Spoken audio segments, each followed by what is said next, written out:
Decían que ella nunca sería madre, vendida por su propia familia como una mujer incompleta, marcada por la palabra que la sociedad usaba como sentencia final: estéril. Ella creía que su destino era vivir rechazada, sola, cargando el peso de una culpa que nunca fue suya. Pero lo que nadie esperaba era que, en las montañas más aisladas del interior, un hacendado viudo con 4 hijos lo cambiaría todo, y en solo unos meses él probaría que lo imposible puede suceder cuando existe amor de verdad. Antes de empezar, quería pedirles que se suscriban, porque la mayoría de nuestros oyentes aún no está suscrito al canal. Den su like y comenten aquí abajo desde qué ciudad están escuchando esta historia. Ahora respiren hondo, porque lo que van a oír les va a tocar el corazón. La lluvia caía fina sobre la pequeña ciudad. El tipo de lluvia que no moja de verdad, pero que deja todo gris, como si el mundo entero estuviera cubierto por un velo de tristeza. Marina estaba sentada en el banco de madera de la plaza central, con un saco de tela cubriéndole el rostro. Sus manos temblaban, no de frío, sino de humillación. A su lado, su padre negociaba. La voz de él era firme, casi indiferente, como si estuviera vendiendo ganado o sacos de frijol. Ella oía fragmentos de la conversación, palabras sueltas que caían como piedras sobre su pecho. Estéril, peso muerto, sin utilidad. Su padre repetía esas palabras como si fueran verdades absolutas, como si ella no tuviera nada más que ofrecer al mundo. Marina tenía 23 años. Se había casado a los 19, llena de esperanza. El marido era un hombre respetado en la comunidad, dueño de tierras, de ganado, de una reputación sólida. Ella pensaba que sería feliz, pensaba que sería amada. Pero los meses pasaron, luego los años, y su vientre permaneció vacío. Al principio, él fue paciente, después, distante. Al final, cruel. La llamaba seca. Decía que era como tierra agrietada, incapaz de generar vida. Cuando la familia de él empezó a presionar, simplemente la devolvió, como si fuera posible devolver a una persona, como si ella fuera mercancía con defecto. Y fue exactamente así como su padre la trató. Sin defensa, sin cuestionamiento, aceptó la vergüenza de vuelta a casa, pero no por compasión, por rabia, por decepción. La culpaba. Decía que ella había destruido el honor de la familia, que ningún hombre decente la querría ahora. Entonces decidió venderla, literalmente, a quien quisiera pagar. No importaba quién, no importaba para qué, solo quería librarse de ella. El saco sobre la cabeza de Marina era una tradición antigua y cruel. Significaba que ella no tenía rostro, no tenía identidad, era solo un cuerpo, una carga. Respiraba con dificultad allí dentro, sintiendo el olor del tejido húmedo, oyendo las voces que negociaban su destino. Quería gritar, quería correr, pero no tenía a dónde ir, no tenía a nadie. Su madre había muerto años atrás, llevándose consigo el único amor genuino que Marina había conocido. Sus hermanos la evitaban, como si la esterilidad fuera contagiosa. Estaba completamente sola. Fue entonces cuando oyó una voz diferente, grave, calma. No era una voz que negociaba, era una voz que preguntaba. El hombre quería saber su nombre, quería saber si estaba bien. Su padre respondió con irritación diciendo que eso no importaba, que el negocio era simple. Él pagaba, se llevaba a la mujer, fin de la historia. Pero la voz insistió. Había algo en ella que Marina no lograba identificar. No era lástima, no era curiosidad mórbida, era algo más profundo, algo que parecía respeto. El hombre se llamaba Tomás, era hacendado, viudo desde hacía 3 años y padre de 4 hijos. No estaba allí buscando una esposa, estaba buscando a alguien que ayudara en casa, alguien que pudiera cuidar de los niños mientras él trabajaba en el campo. Su mujer había muerto de fiebre, dejándolo solo con 4 bocas que alimentar y un corazón roto que no sabía cómo reparar. Había oído que había una mujer siendo vendida en la plaza. La idea lo repugnaba, pero también lo intrigaba. Necesitaba ayuda, y tal vez, de alguna forma torcida, pudiera ofrecer ayuda también. Cuando Tomás vio a Marina sentada allí, con aquel saco en la cabeza, algo dentro de él se rebeló. Se acercó al padre de ella, y sin ceremonias, preguntó cuánto quería. El hombre dijo un precio. Tomás pagó sin dudar. Después, con cuidado, se arrodilló frente a Marina y, lentamente, le quitó el saco de la cabeza. La luz la cegó por un momento. Parpadeó varias veces, intentando acostumbrarse. Cuando finalmente pudo enfocar, vio un rostro marcado por el tiempo, por el sol, por el trabajo. Ojos oscuros, profundos, que la observaban sin juzgar. Tomás no dijo nada por un instante, solo la miró. Luego extendió la mano. Marina dudó, pero no había opción. Tomó su mano y se levantó. Caminaron en silencio hasta la carreta. Marina no se giró para mirar a su padre una última vez. No había nada allí para mirar, solo el recuerdo de un rechazo que cargaría para siempre. Tomás la ayudó a subir y antes de partir le cubrió los hombros con una manta gruesa. El gesto fue simple, pero significó todo, porque nadie en mucho tiempo se había preocupado si tenía frío. El viaje hasta la hacienda duró horas. El camino era largo, sinuoso, subiendo por las montañas que rodeaban la región. El paisaje cambiaba a medida que avanzaban. La ciudad quedó atrás, con sus casas apretadas y sus chismes afilados. En su lugar surgieron campos abiertos, bosques densos, el sonido de arroyos corriendo entre las piedras. Marina observaba todo con una mezcla de miedo y fascinación. Nunca había estado tan lejos de casa, nunca había visto tanta inmensidad. Tomás conducía la carreta en silencio. De vez en cuando lanzaba una mirada discreta a Marina, intentando descifrar lo que ella sentía. Pero el rostro de ella permanecía neutro, como si hubiera aprendido a esconder todo lo que sentía. Él no la presionó, no hizo preguntas. Solo condujo, dejando que el sonido de los cascos de los caballos y el viento en los árboles llenaran el espacio entre ellos. Cuando finalmente llegaron a la hacienda, el sol ya empezaba a ponerse. La propiedad era modesta pero bien cuidada. Una casa de madera, sólida y acogedora, rodeada de campos cultivados y un pequeño huerto.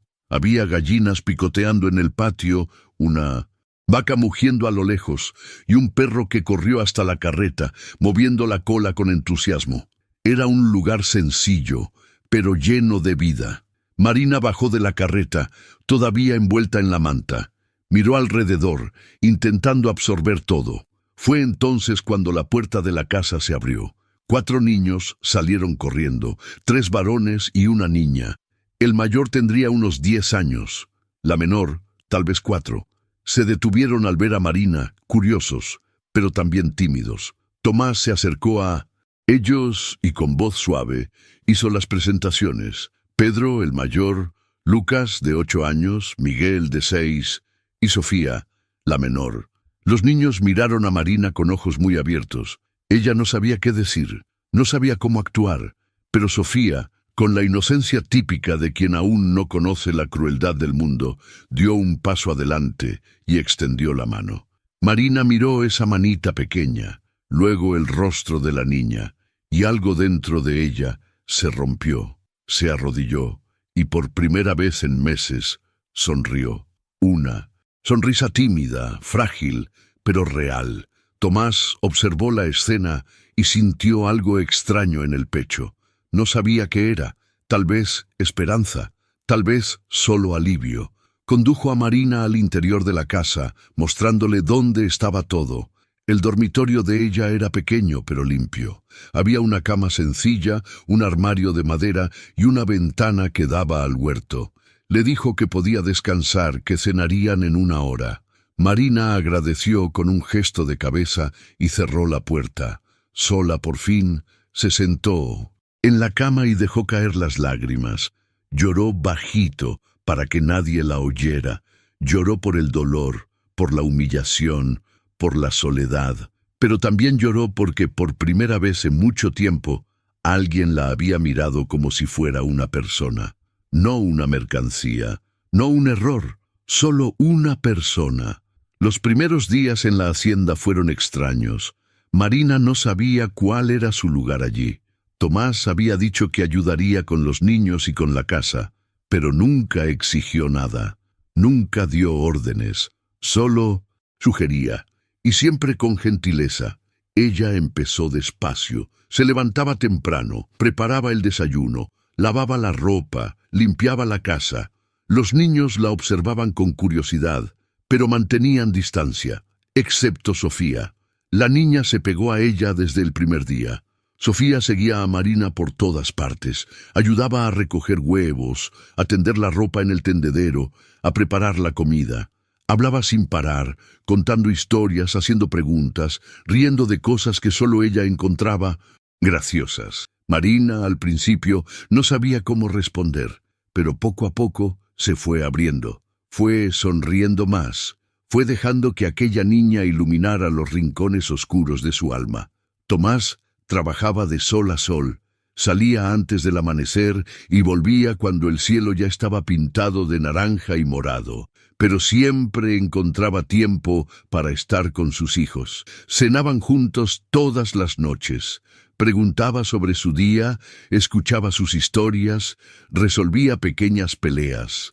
Marina observaba todo en silencio, observaba su paciencia, su cariño, su dedicación, y se preguntaba cómo un hombre podía ser tan diferente de lo que ella había conocido. Una noche, después de que los niños se durmieran, Tomás y Marina se quedaron solos en la cocina. Él estaba arreglando una herramienta rota y ella lavaba los platos. El silencio entre ellos era cómodo, hasta que Tomás habló. Preguntó si estaba bien, si necesitaba algo. Marina dejó lo que estaba haciendo y lo miró. Nadie nunca le había preguntado eso. Respondió que estaba bien, mejor de lo que había estado en mucho tiempo. Tomás asintió. Luego dijo algo que ella nunca olvidaría. Dijo que no necesitaba cargar sola el peso de lo que le habían hecho, que allí, en esa casa, tenía valor. No por lo que pudiera o no dar, sino simplemente por existir. Las palabras de él la golpearon como un rayo. Marina sintió que los ojos le ardían, pero no lloró, solo agradeció.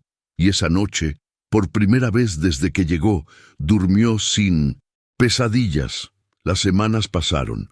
Marina se convirtió en parte de la rutina de la hacienda, cuidaba a los niños con dedicación, cocinaba comidas abundantes, mantenía la casa ordenada, pero más que eso, empezó a vivir de nuevo, empezó a reírse de las bromas de Pedro, a escuchar las historias de Lucas, a jugar con Miguel y a abrazar a Sofía cada vez que la niña corría a sus brazos. También empezó a notar a Tomás, la forma en que trataba a sus hijos, la forma en que trabajaba, sudado y cansado, pero siempre con una sonrisa cuando volvía a casa, la forma en que la miraba con respeto, con cuidado, como si ella fuera algo precioso que no debía romperse, y Tomás también empezó a notar a Marina, la forma en que se entregaba a los niños, la forma en que cantaba bajito mientras trabajaba, la forma en que sus ojos brillaban cuando reía.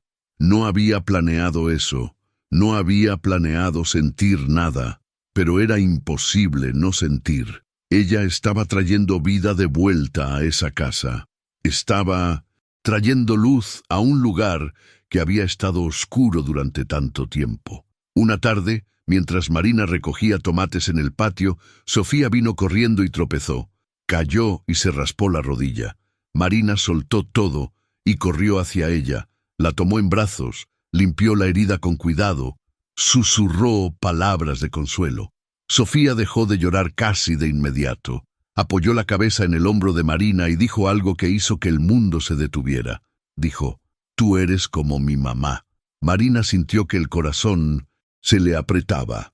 Miró a aquella niña, a esos ojos llenos de confianza y amor, y se dio cuenta de que algo había cambiado dentro de ella.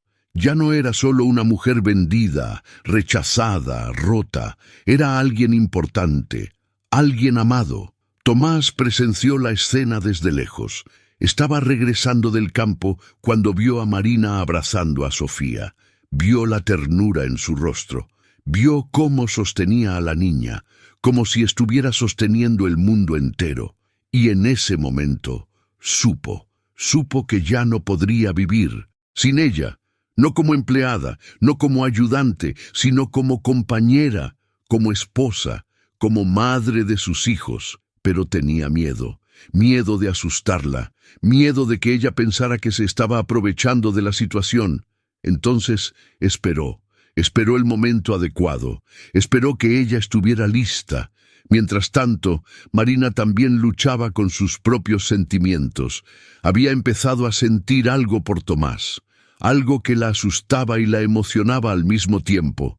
Se sorprendía pensando en él durante el día, pensando en su voz, en su olor, en la forma en que sonreía, pero también tenía miedo, miedo de entregarse y ser rechazada de nuevo, miedo de no ser suficiente, miedo de que la palabra que la perseguía, estéril, destruyera cualquier posibilidad de felicidad.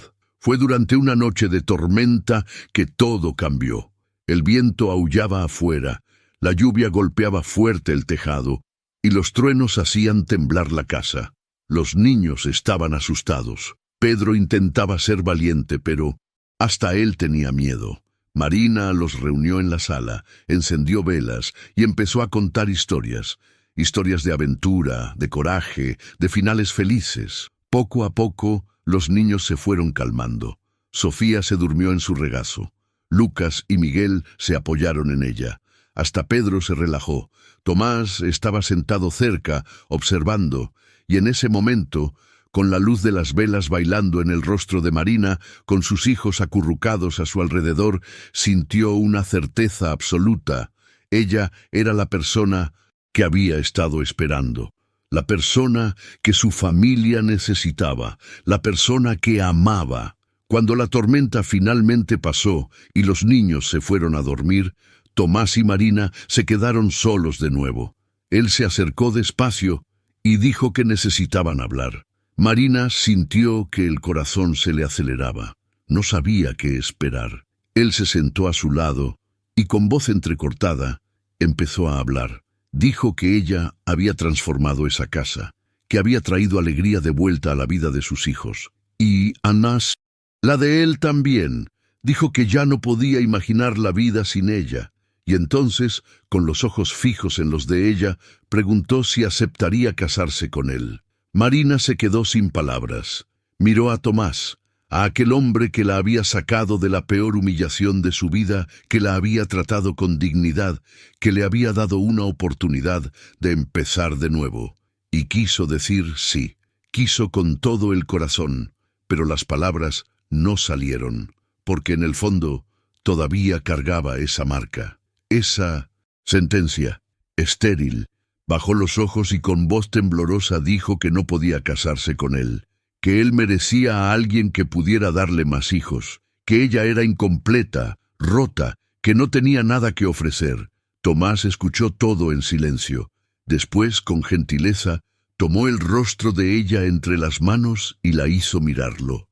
Y dijo algo que lo cambió todo. Dijo que no quería más hijos, que 4 ya eran más que suficientes, que lo que quería era a ella, no por ser fértil o estéril, sino por ser Marina, por ser la mujer que había robado su corazón sin siquiera intentarlo.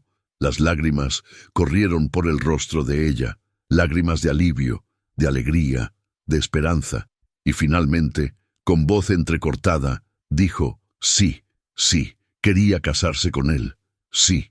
Quería formar parte de esa familia. Sí, quería intentar ser feliz de nuevo. Tomás la abrazó. Y en ese abrazo, Marina sintió algo que nunca había sentido antes.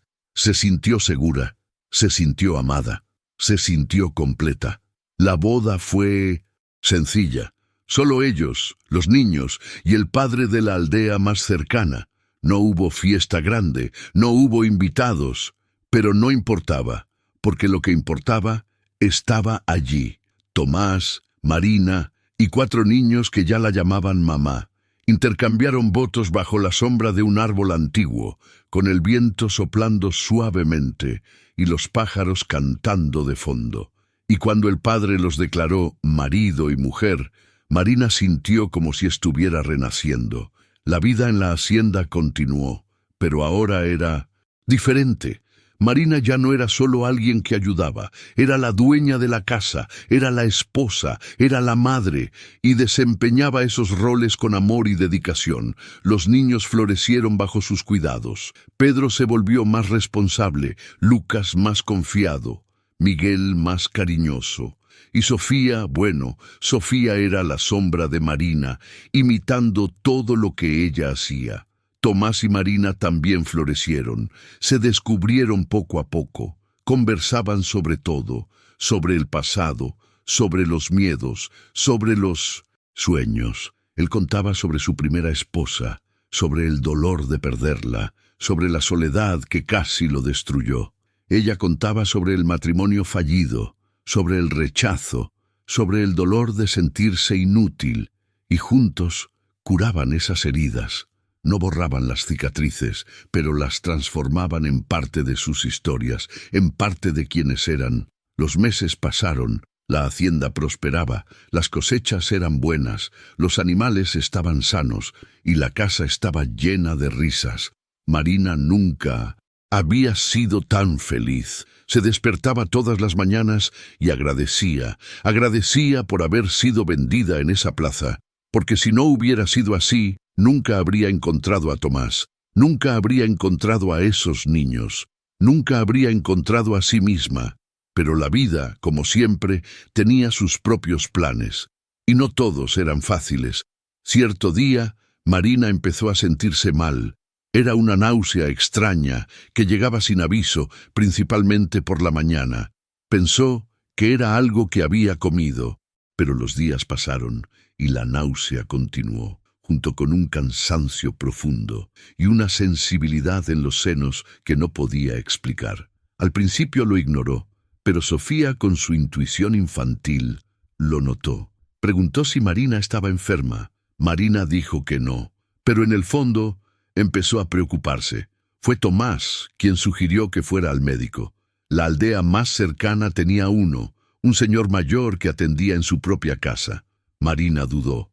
Tenía miedo de los médicos, miedo de diagnósticos. Pero Tomás insistió, dijo que prefería asegurarse de que todo estuviera bien. Entonces ella aceptó. El viaje hasta la aldea fue tenso. Marina estaba nerviosa, y Tomás lo notó. Le sostuvo la mano durante todo el camino, intentando transmitir calma. Cuando llegaron a la casa del médico, él la acompañó hasta la puerta y dijo que esperaría allí. Marina entró sola.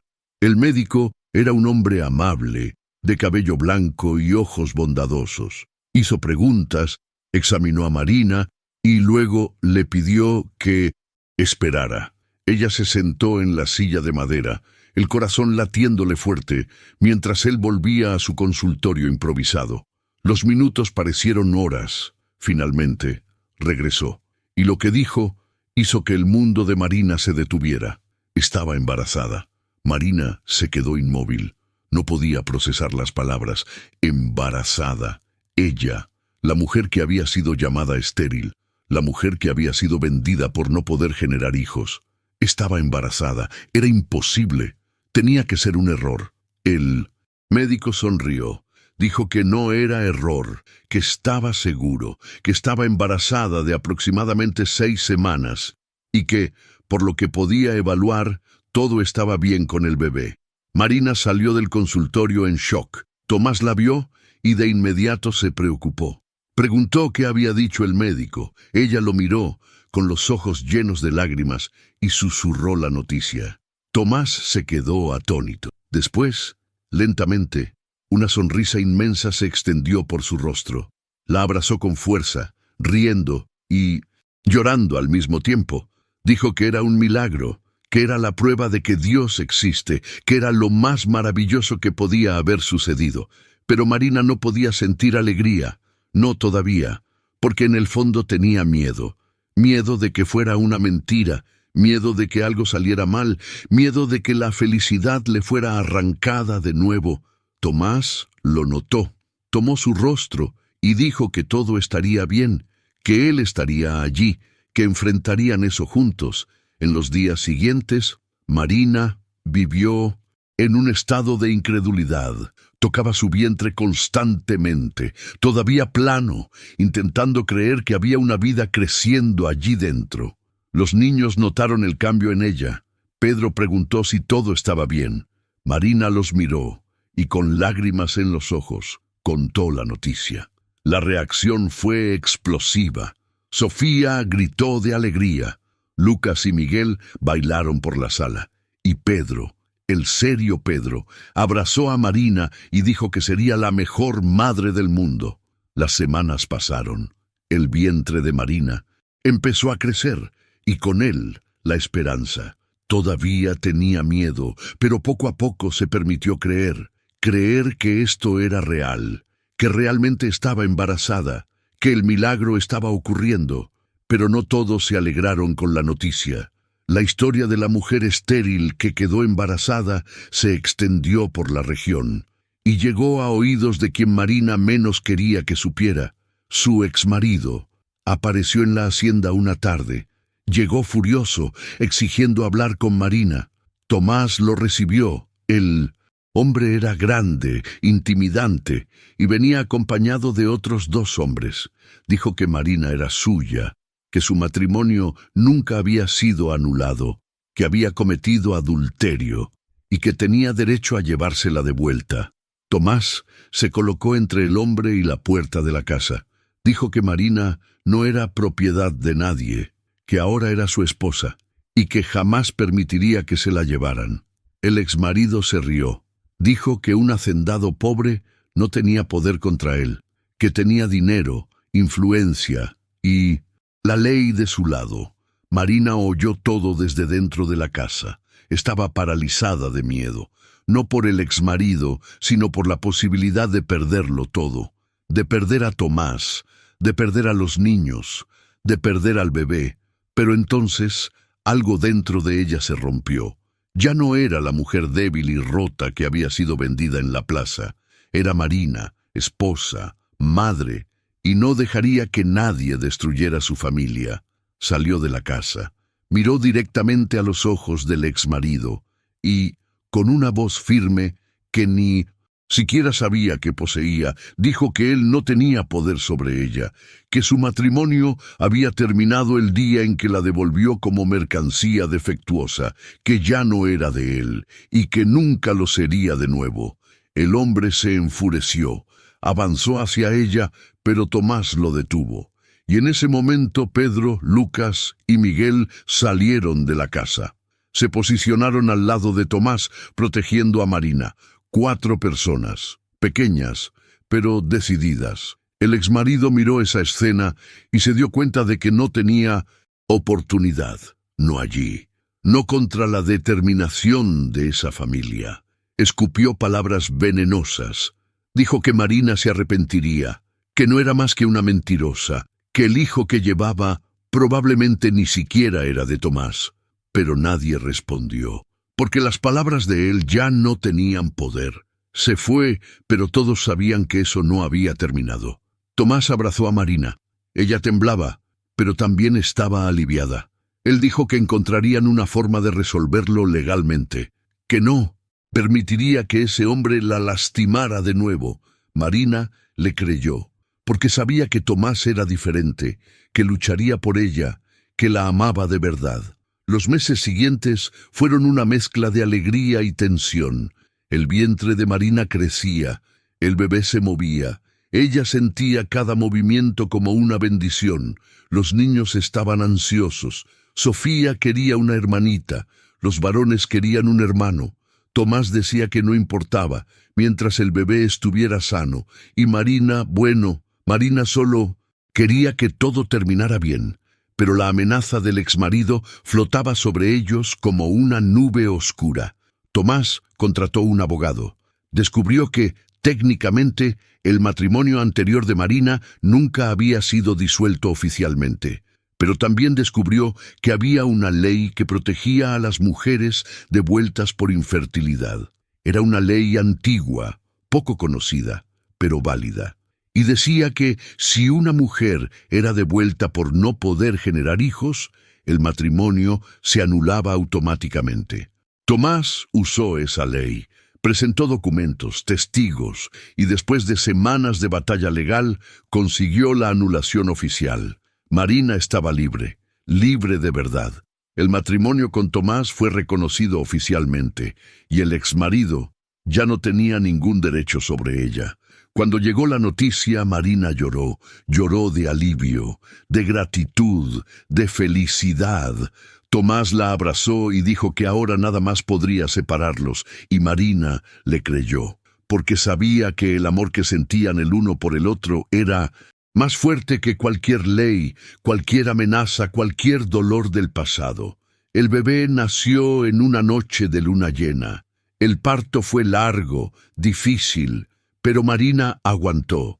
Tomás estuvo a su lado, sosteniendo su mano, susurrando palabras de aliento. Y cuando finalmente el llanto del bebé resonó en la casa, todos lloraron junto. Era un varón, pequeño, perfecto, con los ojos oscuros del padre y la sonrisa de la madre. Lo llamaron Gabriel, porque era el ángel que había traído el milagro. El ángel que había probado que nada es imposible cuando existe amor. Las semanas siguientes fueron de pura alegría. Gabriel era un bebé tranquilo, que dormía bien y mamaba con fuerza. Los niños lo adoraban. Sofía pasaba horas mirando a su hermanito, maravillada. Los varones se turnaban para sostenerlo, con cuidado, como si sostuvieran el tesoro más precioso del mundo. Y Tomás, bueno, Tomás no podía dejar de sonreír. Había perdido una esposa y ganado otra. Había empezado con 4 hijos y ahora tenía 5, y estaba completo. Marina miraba a su familia y no podía creerlo. Ella, que había sido vendida como estéril, ahora era madre de 5. Ella, que había sido rechazada y humillada, ahora era amada y respetada. Ella, que había creído que nunca sería feliz, ahora vivía rodeada de felicidad. Pero la vida aún tenía una lección por enseñar. Un día, meses después del nacimiento de Gabriel, Marina recibió una visita inesperada. Era su padre. Estaba viejo, cansado, y venía solo. Pidió hablar con ella. Tomás quiso negarse, pero Marina dijo que estaba bien. Salió a conversar con él. El hombre la miró con ojos arrepentidos. Dijo que había cometido un error, que la vergüenza lo había cegado, que no debería haber hecho lo que hizo. Pidió perdón. Marina lo escuchó en silencio. Y entonces, con una calma que ni siquiera sabía que poseía, dijo que lo perdonaba, no porque lo mereciera, sino porque ella merecía paz. El padre lloró, agradeció y se fue. Marina nunca más lo vio, pero no importaba, porque había cerrado ese ciclo, se había liberado del pasado y ahora podía vivir plenamente el presente. Los años pasaron, Gabriel creció. Los otros niños también. Pedro se convirtió en un joven responsable, listo para asumir la hacienda cuando Tomás ya no pudiera. Lucas descubrió el amor por los libros y soñaba con estudiar medicina. Miguel tenía talento para la música y tocaba guitarra en las noches frías. Sofía se convirtió en una joven decidida, que cuidaba a sus hermanos con la misma ternura que Marina le había mostrado. Tomás y Marina envejecieron juntos, cabello gris, arrugas de tanto sonreír, manos callosas de tanto trabajar, pero felices, increíblemente felices. Cierto día, sentados en el porche observando la puesta de sol, Marina miró a Tomás y dijo que tenía algo que decir. Él la miró, curioso. Ella sonrió y dijo que estaba embarazada de nuevo. Tomás abrió mucho los ojos. Después rió. Una risa profunda, alegre, llena de amor. Dijo que era imposible, que ya estaban viejos, pero Marina solo sonrió, porque había aprendido que lo imposible era solo una palabra, y que los milagros ocurren todos los días. El segundo hijo nació sin complicaciones. Una niña, pequeña, fuerte, con los ojos de la madre y la sonrisa del padre. La llamaron Ana, y completó a la familia de una forma que nadie esperaba. Marina miraba a sus hijos, a su marido, a la vida que había construido, y sabía que había sido bendecida, no porque todo hubiera sido fácil, sino porque había aprendido a luchar, a creer, a amar y a dejarse amar. Y cada vez que alguien preguntaba cómo ella, la mujer que había sido vendida como estéril, había logrado tener 6 hijos, respondía lo mismo. No fue un milagro médico, fue un milagro de amor, porque el amor cura, el amor transforma, el amor hace que lo imposible suceda. Y mientras sostenía a Ana en brazos, observando a Tomás jugar con los otros niños en el patio, Marina sabía una cosa con certeza: no había sido vendida en esa plaza. Había sido liberada, liberada para encontrar su verdadero destino, liberada para ser quien siempre debió ser: madre, esposa, mujer completa, y esa era su historia. Una historia de dolor que se transformó en alegría, de rechazo que se transformó en aceptación, de soledad que se transformó en familia. Una historia que probaba que, no importa cuán oscuro sea el comienzo, siempre es posible encontrar la luz. Siempre es posible empezar de nuevo. Siempre es posible ser feliz, porque al final lo que importa no es lo que los demás dicen sobre ti. Lo que importa es lo que tú crees sobre ti misma. Y Marina había aprendido a creer que era digna, a creer que era amada, a creer que merecía todo lo bueno que la vida tenía para ofrecer. Y tenía razón.